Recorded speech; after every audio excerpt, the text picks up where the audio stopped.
കൂടത്തായിയിലെ ജോളി ജോസഫായി നടി ലിയോണ ലിഷോയ്. കൂടത്തായി കൊലപാതകത്തെ ആസ്പദമാക്കി വെബ് സീരീസുമായി സംവിധായകൻ മിഥുൻ മാനുവൽ തോമസ്.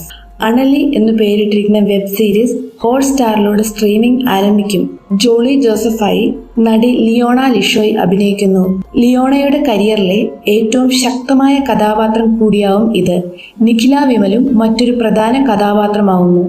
പാലായിലും പരിസരങ്ങളിലുമായിട്ടായിരുന്നു ചിത്രീകരണം. നേരത്തെ കറി ആൻഡ് സൈനൈഡ് എന്ന പേരിൽ നെറ്റ്ഫ്ലിക്സിൽ ഡോക്യുമെന്ററിയും കൂടത്തായി എന്ന പേരിൽ ടെലിവിഷൻ പരമ്പരയും ഈ കേസിനാസ്പദമായി ഒരുങ്ങിയിരുന്നു. മിഥുനും ജോൺ മാൻട്രിഗലും ചേർന്നാണ് അണലിയുടെ രചന നിർവഹിച്ചിരിക്കുന്നത്.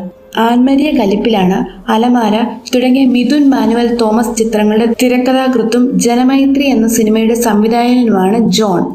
ഛായാഗ്രഹകൻ സമീർ താഹിറിന്റെ സഹോദരൻ സനു താഹിറാണ് സീരീസിനായി ക്യാമറ ചലിപ്പിച്ചിരിക്കുന്നത്.